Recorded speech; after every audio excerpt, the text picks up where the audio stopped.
Graça e paz, minhas amadas irmãs. Estamos aqui em mais um encontro, mais uma aula a respeito da carta a Filemon, né? Nós estamos aí numa jornada estudando essa epístola, uma epístola curtinha que tem apenas 25 versículos, né? Deixa eu até conferir, isso mesmo, 25 versículos. Porém, é uma carta, como a gente viu até aqui, transformadora. Se você está chegando agora aqui no meu canal no YouTube e por acaso está assistindo esse vídeo, eu te recomendo a assistir os vídeos anteriores, né? Nós já temos aí alguns encontros tratando dessa epístola e hoje talvez a gente vá concluir, eu não sei, porque eu fiz aqui o estudo e a gente vai ver até eh, até em que momento da epístola a gente consegue caminhar, né? Pode ser que a gente vá até o final, porque eu não quero que a aula fique aí mais do que 40 minutos, 45 minutos, tá bom? Então, se você está chegando agora aqui, assista os vídeos anteriores. Os vídeos desse estudo está tudo numa playlist só, então fica bem fácil para você encontrar e assistir. Abaixo desse vídeo vai ter aqui na descrição o link lá do grupo do WhatsApp. É importante que você esteja no grupo do WhatsApp, porque lá você pode interagir, lá você pode fazer pergunta e por lá eu envio a tarefa do estudo bíblico. Por quê? Porque nós não vamos concluir apenas nessa epístola de Filemão. Eu quero dar continuidade, né? Ou fazendo um estudo de algum livro, algum e-book, ou algum livro da Bíblia, né? A gente quer focar mais no estudo bíblico, mas a gente pode intercalar aí com algum estudo de algum livro ou algum e-book que seja importante para a sua jornada cristã, ok? Então, dito isso, passados os recados, eu quero te pedir para você curvar a sua cabeça e vamos orar nesse momento. Querido Deus, eu quero entregar a Ti, Senhor, esse momento, esse encontro, essa aula, esse estudo, Pai, e quero pedir a direção do Espírito Santo. Quero pedir que eu venha a ser apenas um canal onde o Senhor possa me usar, Deus, para abençoar a vida das minhas irmãs. Deus, que essa palavra venha gerar mudança na nossa vida, que venha gerar transformação naquilo que precisa ser transformado. Que realmente o caráter de Cristo seja formado em nós, porque esse é o grande objetivo da vida cristã. Pai, que o Senhor venha ministrar no nosso coração, que o Senhor venha nos guiar, nos conduzir, que o Senhor tenha total controle desse momento, Pai. É o que eu te peço, Senhor, no nome santo de Jesus Cristo. Amém e amém. Então vamos lá, minhas irmãs. Recapitulando um pouco, né?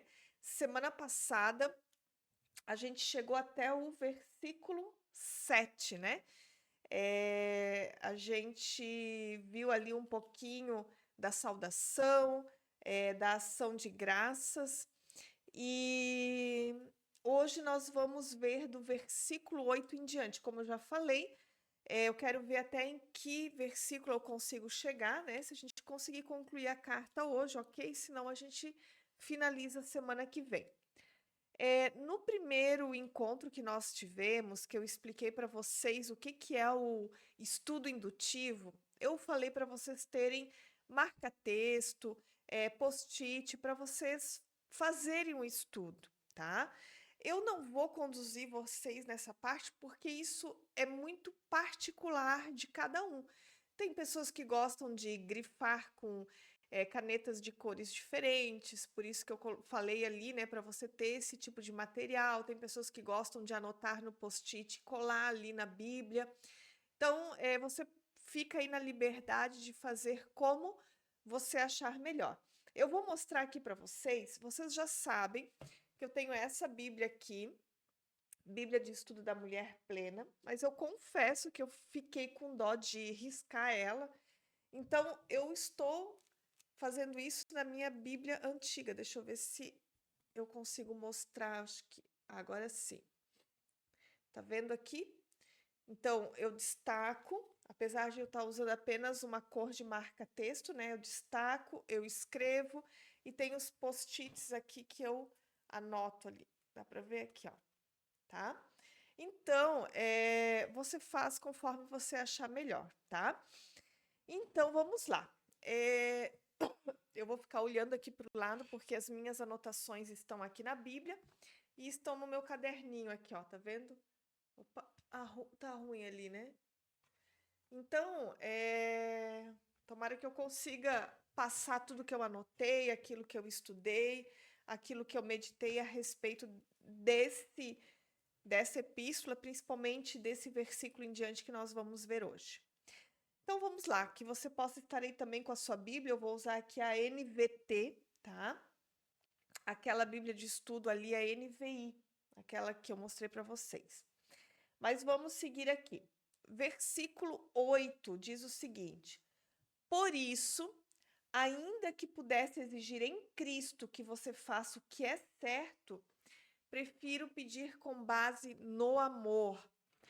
Então vamos lá. A gente leu semana passada, a gente estudou os versículos anteriores, né? Principalmente aqui no 7, que diz o seguinte: Seu amor, meu irmão, tem me dado muita alegria e conforto, pois sua bondade tem revigorado o coração do povo santo. Aqui o apóstolo Paulo está falando a Filemon, né? Do quanto o amor que Filemon tem pelos irmãos dá a ele muita alegria e conforta o coração dele. O apóstolo Paulo está elogiando Filemon. O apóstolo Paulo está falando para Filemon: Olha, Filemon, me alegro muito, eu fico muito feliz, porque o seu amor é tão grande pelos irmãos, você é tão bondoso. Aí ele conclui. E aí ele diz o seguinte, já no versículo 8: Por isso, ainda que pudesse exigir em Cristo que você faça o que é certo, prefiro pedir com base no amor. É interessante que o apóstolo Paulo, ele vai primeiro dizer: Olha, Filemon, você tem amor pelos irmãos, você é bondoso, então, por isso, se você é bondoso com todo mundo, eu não vou exigir que você perdoe Onésimo. Eu não vou exigir que você receba de volta Onésimo como irmão. Eu vou pedir a você com base no amor, já que o seu amor é tão grande e que você é tão bondoso com tantas pessoas, você precisa também praticar esse mesmo amor com o seu irmão em Cristo, Onésimo. É interessante que o apóstolo Paulo ele também nos ensina uma forma de nós exortarmos as pessoas, né? Muitas vezes com os nossos familiares, e às vezes até com os nossos filhos, principalmente talvez com os nossos filhos ou as pessoas que nós cuidamos, mulheres que nós muitas vezes discipulamos, nós queremos já exortar, né? Olha, você fez isso, isso, isso, isso, você está errada por isso, por aquilo.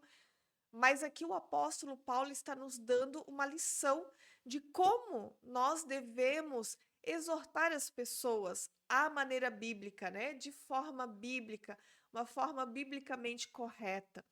Elogie essa pessoa, né? Valorize aquilo que essa pessoa tem de bom, porque senão você vai focar diretamente na exortação e a pessoa muitas vezes pode ser ferida por causa disso, né? Então aprenda a exortar de uma maneira biblicamente correta. Fale o que a pessoa tem de bom, fale aquilo que a pessoa faz e que faz com excelência, para depois exortar, para depois pedir o que você tem que pedir, né? Isso é muito importante. E daí, então, aqui tem outra coisa interessante, que o apóstolo Paulo diz: ainda que eu pudesse exigir em Cristo que você faça o que é certo, prefiro pedir com base no amor. Eu até anotei aqui, né? Quem tem autoridade deve ter humildade. É isso que o apóstolo Paulo está nos mostrando aqui, né? Ele tinha autoridade para exigir que Filemão perdoasse Onésimo, mas ele preferiu pedir na base do amor. E mais uma vez eu reforço essa frase: quem tem autoridade deve ter humildade. Isso é o princípio do reino de Deus.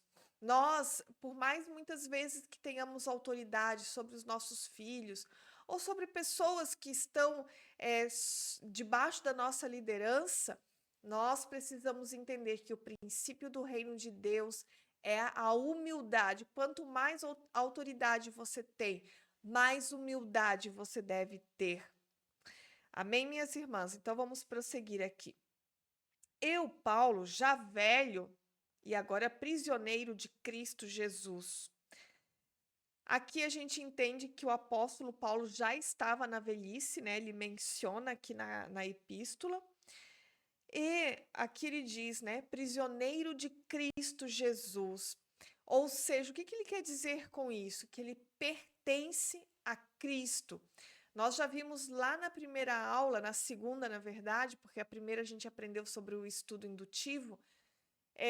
Ali no panorama geral da epístola, eu expliquei para vocês a questão da escravidão, né? Como ela era vista nessa época, qual era o contexto histórico, né? Em relação à escravidão. E a gente viu que o escravo, ele pertencia ao seu senhor. Ele não era tratado como um ser humano, ele era como se fosse uma coisa, um pertence, um bem do seu senhor. Então aqui o apóstolo Paulo, ele vai fazer uma analogia, né? Eu sou prisioneiro de Cristo, porque as pessoas que estavam recebendo a carta, Filemão, e a igreja que congregava na casa de Filemão, eles sabiam bem o que era ser prisioneiro. Eles sabiam, porque isso era algo cultural do tempo deles. Então, eles sabiam que uma pessoa que era prisioneira de outro pertencia àquela pessoa. Então, o apóstolo Paulo está dizendo: eu pertenço a Cristo. Versículo 10. Suplico que demonstre bondade ao meu filho Onésimo. É interessante que eu vou concluir aqui o versículo. Tornei-me pai dele na fé quando estava aqui na prisão. Então aqui é interessante duas coisas, né? Que o apóstolo Paulo vai chamar Onésimo de filho e diz que se tornou pai dele na fé quando estava aqui na prisão. Lá no panorama da epístola, eu expliquei para vocês que não se tem uma conclusão exata de como foi o encontro do apóstolo Paulo com Onésimo, né? Porque aqui o apóstolo Paulo ele estava em uma prisão domiciliar em Roma, ele podia receber as pessoas. Então não se sabe de que forma que Onésimo chegou até o apóstolo Paulo, né? Alguns teólogos vão dizer que Filemão mandou Onésimo levar uma quantia de dinheiro ao apóstolo Paulo. E, por fim, Onésimo acabou fugindo com esse dinheiro e, por alguma situação, acabou talvez se arrependendo ou talvez de alguma forma, em algum momento, procurar o apóstolo Paulo, né?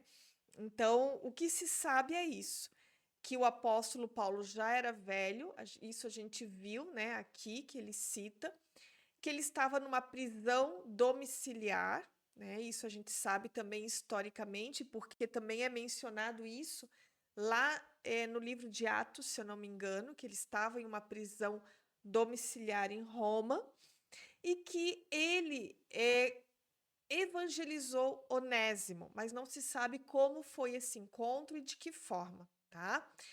Uma segunda coisa que eu quero falar é que hoje se tem uma visão distorcida a respeito da paternidade espiritual. Aqui, nessa época, na igreja primitiva, se tinha essa visão, sim, de pai espiritual. O apóstolo Paulo fala sobre isso, fala a respeito desse assunto e chama, né, Timóteo, chama Onésimo como filho, porque ele gerou. Então, ele sempre citava isso, de que ele gerou, ou seja, ele evangelizou aquela pessoa, por isso ele se tornava pai na fé, porque essa pessoa nasceu de novo. Só que, infelizmente, hoje, né, no nosso contexto atual, acaba se distorcendo essa paternidade espiritual e usando esse termo para manipulação, muitas vezes, para controle emocional. Então, nós temos que tomar muito cuidado com essa paternidade, com essa linha aqui que muitas pessoas têm usado, né? E que não é aquilo que a Bíblia quer nos passar a respeito de paternidade. Então, paternidade era tratado como alguém que evangelizava a outra pessoa, essa pessoa ela nascia de novo, então essa pessoa ela era pai na fé, né, ou mãe na fé, por conta dessa pessoa ter nascido de novo, em função de ter ouvido o evangelho ou, né, a palavra de Deus. Mas a gente não tem que cuidar muito para não cair nesse extremo da paternidade espiritual que se tem hoje para manipular e para muitas vezes abusar, né, emocionalmente, espiritualmente. Amém? Versículo 11. Onésimo não lhe foi de muita utilidade no passado, mas agora ele é muito útil para nós dois. Eu o envio de volta a você e com ele vai o meu próprio coração. É interessante aqui no versículo 11 que Onésimo, o nome Onésimo significa útil. E aqui o apóstolo Paulo vai dizer que Onésimo não lhe foi de muita utilidade, ele falando para Filemon, né? Ele não lhe foi de muita utilidade no passado. Porque se ele fugiu, se ele não estava com você, ele era desnecessário, ele era inútil, né? Ele não estava cumprindo a sua função. Mas agora Onésimo, ele é útil, e o nome dele significa útil. Aqui nos mostra que o evangelho, ele restaura a nossa identidade. A identidade que muitas vezes foi distorcida, né? Por conta de tudo aquilo que a gente viveu no nosso passado, os pecados que nós cometemos, porque os pecados, eles distorcem a nossa identidade, quem nós somos, quem nós fomos criadas para ser. Mas o evangelho de Cristo Jesus, ele restaura a nossa identidade, ele traz de volta quem nós fomos criadas para ser. Então, por pior que tenha sido a sua história, por pior que tenha sido o seu passado, o evangelho, ele traz restauração. Amém? Versículo 13. Eu gostaria, né, o apóstolo Paulo falando, gostaria de mantê-lo aqui comigo enquanto estou preso, por anunciar as boas novas. Assim, ele me ajudaria em seu lugar. Ou seja, né, ele está dizendo, olha, Filemão, eu poderia ficar com ele aqui. A minha autoridade como apóstolo me daria liberdade de ficar com ele. A minha autoridade como apóstolo me daria condições de ficar com Onésimo. Afinal de contas, você manteve ele como escravo. E o apóstolo Paulo, conhecedor do Antigo Testamento, né, das leis do Senhor, ele sabia que o Senhor era totalmente contra a escravidão. A lei determinava, né, e falava a respeito disso. O Senhor não aceitava a escravidão, não era algo que o Senhor permitia, era uma cultura da época. Mas o apóstolo Paulo, ele não usou da sua autoridade, ele não usou da sua condição para manter Onésimo com ele. Ele envia de volta, né? Com um propósito maior. Aqui o propósito não é só simplesmente devolver o escravo, mas é restaurar a identidade de Onésimo, porque apesar de Onésimo ter se convertido, ele ainda era um fugitivo. Então, a identidade de Onésimo como fugitivo precisava ser restaurada.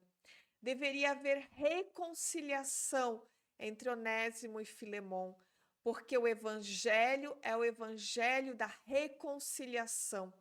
O evangelho, o centro do evangelho fala de reconciliação. Reconciliação do ser humano com Deus e reconciliação entre os irmãos. O evangelho se trata de reconciliação. Nós estávamos afastadas de Deus e hoje nós temos paz com Deus por conta daquilo que Cristo fez na cruz do Calvário.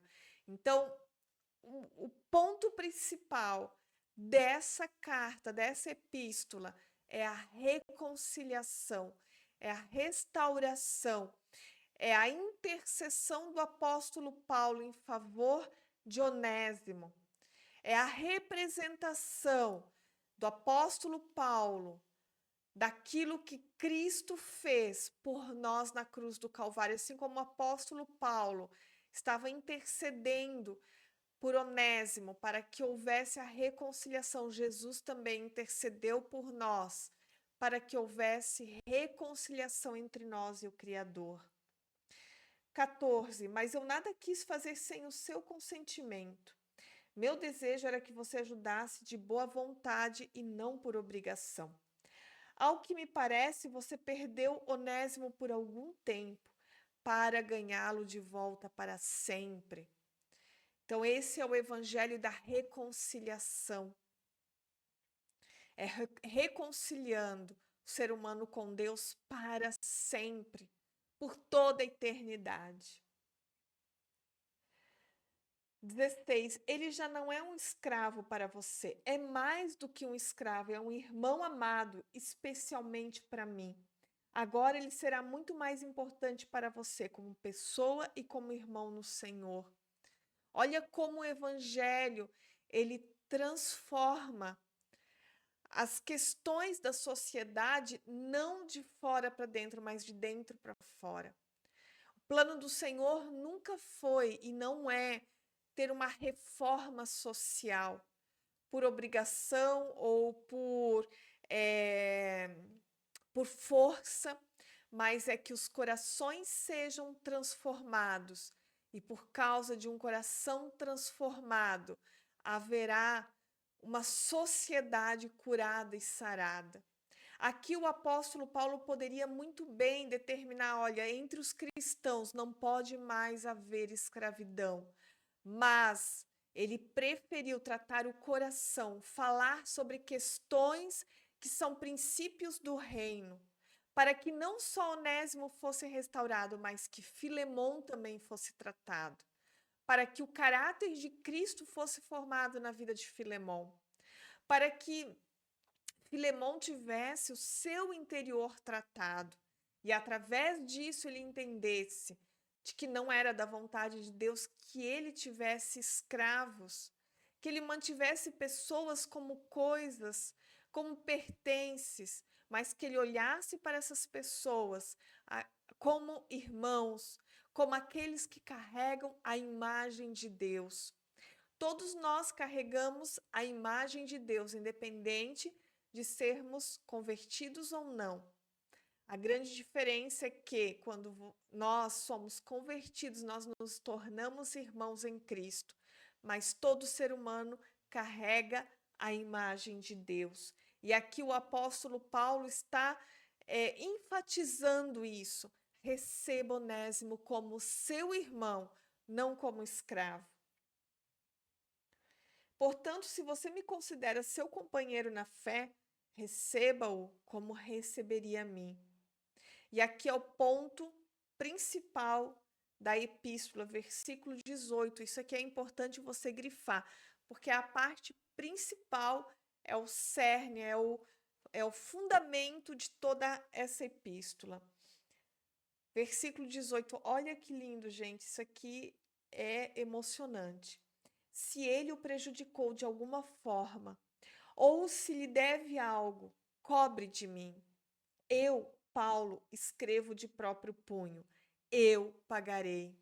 Aqui alguns teólogos acham, falam, né, não acham, mas segundo os seus estudos, né, dizem que somente essa parte eu pagarei é que ele realmente escreveu de próprio punho. O restante da carta foi escrita por outra pessoa, né, ele falando, ditando e a outra pessoa escrevendo.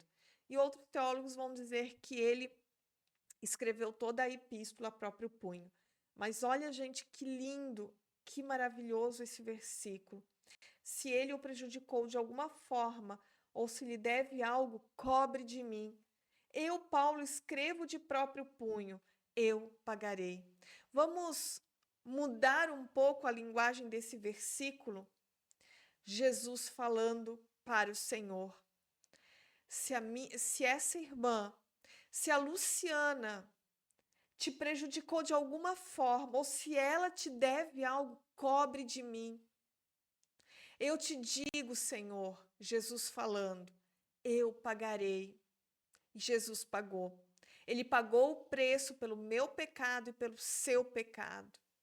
Nós éramos Onésimo, lembram que eu falei sobre isso?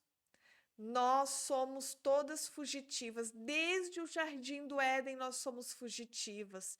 Nós somos Onésimo, nós somos aquelas que eram fugitivas da presença de Deus, aquelas que eram escravas do pecado, aquelas que haviam pecado, que a identidade havia sido distorcida.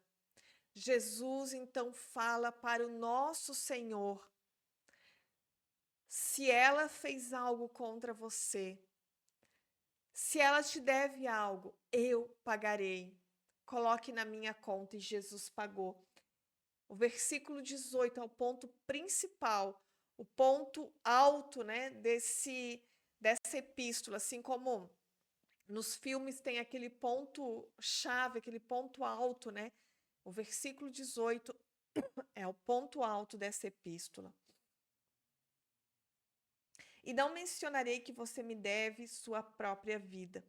Sim, meu irmão, faça-me essa gentileza no Senhor. Reanime meu coração em Cristo. Escreva essa carta certo de que você fará o que eu lhe peço e até mais. Por favor, prepare um quarto para mim, pois espero que as minhas orações sejam respondidas e eu possa voltar a visitá-lo em breve. Epáfras, meu companheiro de prisão em Cristo Jesus, manda lembranças. Marcos, Aristarco, Demas e Lucas, meus colaboradores, também enviam saudações. Que a graça do Senhor Jesus Cristo seja com o espírito de vocês. Amém, minhas irmãs? Eu quero aqui agora passar algumas coisas que eu anotei e que no decorrer aqui da leitura eu acabei não falando. Aqui, sobre o que eu falei, né, da questão de que o apóstolo Paulo, ele teria autoridade para falar a Filemon que ele aceitasse a Onésimo. Ele poderia simplesmente obrigar ou falar que ele deveria fazer, mas o apóstolo Paulo optou por tratar o coração de Filemon, porque o coração de Filemon também precisava ser tratado. Porque apesar dele abrir a casa dele para a igreja se reunir em Colossos, ele estava no processo de santificação. Nós vimos isso lá no panorama da epístola, né? Nós todas estamos no processo de santificação. Então, tem questões na nossa vida que precisam ser resolvidas. E o Senhor e o Evangelho, ele faz isso em nós. Ele trata o nosso coração, para que a partir de um coração tratado, nossos comportamentos sejam mudados. Muitas vezes nós queremos cair no legalismo, né? De dizer para as pessoas, olha, não faça isso, não pode isso, você tem que mudar o seu comportamento, ou como esposas ou como mães, nós simplesmente queremos, ó, você não pode mais fazer isso. Você tem que mudar esse seu jeito, você tem que mudar o seu comportamento.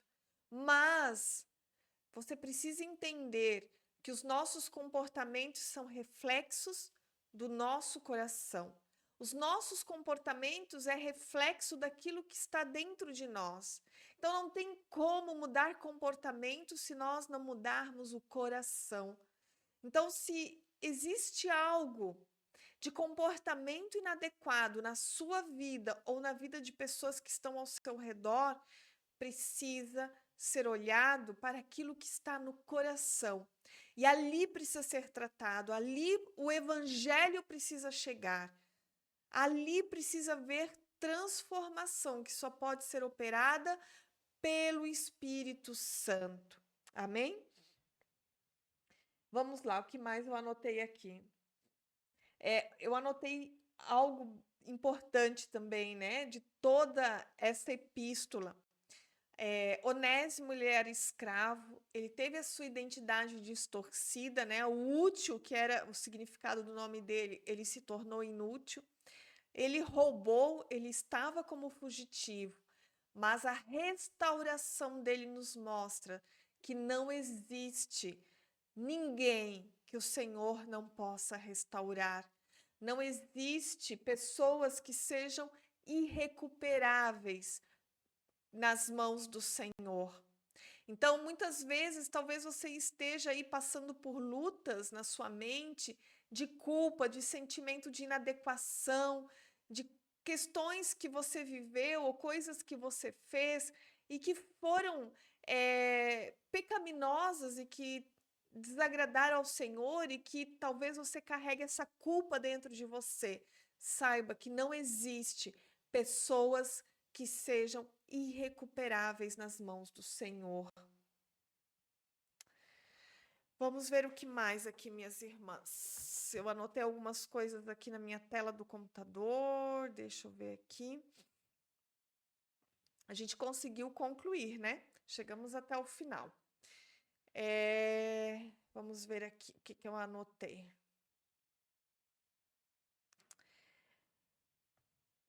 Uma coisa importante também que a gente precisa entender, né, através dessa epístola, que o único que é o mediador entre nós e o Senhor, quem faz, né, esse papel do apóstolo Paulo entre Onésimo e Filemon, colocando agora para a nossa vida cristã, quem faz esse papel, quem é o mediador, é Jesus. Jesus é o único mediador entre nós e Deus. É Ele que é o nosso intercessor, foi Ele que pagou o preço pelos nossos pecados, para que tivéssemos paz com Deus, para que tivéssemos a nossa identidade restaurada. Outra coisa importante também é entendermos o quanto nós fomos perdoadas. O quanto nós fomos perdoadas, e isso nos leva a perdoar os nossos irmãos. Nós precisamos ter esse coração perdoador. Amém? Vamos ver o que mais aqui. Aqui, no finalzinho, a gente teve as saudações finais, né? E ali fala de Epáfras. Epáfras é o que estava em Colossos, eu também falei para vocês em uma das aulas, que é provavelmente a pessoa que saiu de Colossos, foi para Roma e lá ele viu Onésimo e talvez tenha sido ele, né, que falou para o apóstolo Paulo que ele estava ali como fugitivo. Amém? Quem mais aqui? Marcos, Aristarco, Demas e Lucas. Aristarco era companheiro de prisão e de trabalho do apóstolo Paulo. Demas, ele é mencionado, né, algumas vezes nas cartas de Paulo, também cooperador na obra de Deus. João Marcos, lá no livro de Atos, ele falhou, né? Ele era ajudante de Barnabé e ele acabou falhando com o apóstolo Paulo. Houve ali uma discussão entre ele, Barnabé e o apóstolo Paulo, e eles acabaram se separando. E aqui, João Marcos, ele acaba sendo a gente vê que ele foi restaurado, né, no seu ministério, ele foi restaurado ali na sua comunhão com o apóstolo Paulo, houve essa reconciliação, né? Lá em Atos a gente vê que eles se separaram por um desentendimento, mas aqui a gente já vê que eles estão juntos novamente. Amém? Quem mais aqui? Deixa eu abrir aqui. Lucas era também, né, auxiliava o apóstolo Paulo, e foi Lucas que escreveu aí o livro de Atos e o Evangelho segundo Lucas. E aí nós estamos nas saudações finais. Então é isso, minhas irmãs. No geral, acho que eu falei tudo que tinha para falar, né? Que esse estudo realmente tenha sido transformador para você, que o Espírito Santo tenha ministrado na sua vida profundamente, que tenha trazido luz para questões da sua vida que precisam ser tratadas, que precisam ser curadas, questões que precisam ser resolvidas, porque essa epístola e essa carta fala de que as questões pendentes, elas precisam ser resolvidas. E é isso. Eu vou fazer um material, tá? Depois eu vou colocar lá no grupo a tarefa dessa aula, mas eu quero fazer um material bem legal. A gente usou, né? Quem adquiriu ali o e-book da Prisca, um material muito rico também, mas eu quero fazer o nosso material dessa epístola, um estudo da carta de Filemão. Então, se eu esqueci de alguma coisa, eu vou colocar lá no estudo, e assim que estiver pronto, eu vou encaminhar lá para você. Vai ser um valor bem irrisório, vai ser um valor mesmo só para manutenção do ministério, daquilo que a gente precisa que a gente investe, né, para poder manter esse ministério e esse trabalho. Amém, minhas irmãs? Não esqueçam de, se você não está ainda no grupo do WhatsApp, entrar no grupo do WhatsApp que está na descrição desse vídeo. E se você quer conhecer mais a Academia de Ensino para Mulheres Cristãs Formando Vida Plena, eu vou deixar o link do site abaixo desse vídeo, aqui na descrição do vídeo também. Deus abençoe você. E se você tiver qualquer dúvida, qualquer pergunta, faça lá no grupo do WhatsApp. Que o Senhor realmente venha te fortalecer, que o Senhor venha fortalecer a tua fé e que Cristo seja formado em você, que você seja plena em Cristo. Amém? Deus abençoe você e até o próximo estudo.